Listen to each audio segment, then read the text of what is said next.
Mūsu mājās viena vistiņa kūtī jutās sagurusi, tāpēc tika ienesta istabā uz novērošanu.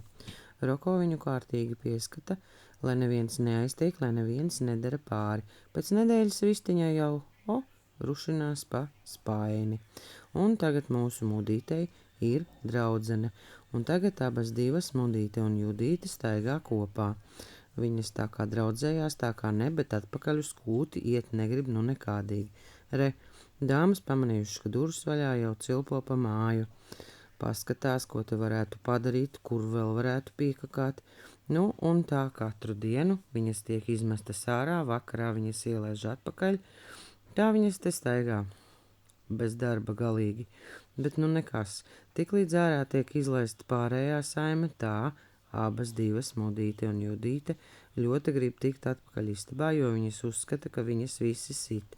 Bet patiesībā viņas grib tikai dzīvot kopā ar cilvēkiem un kakāt istabā.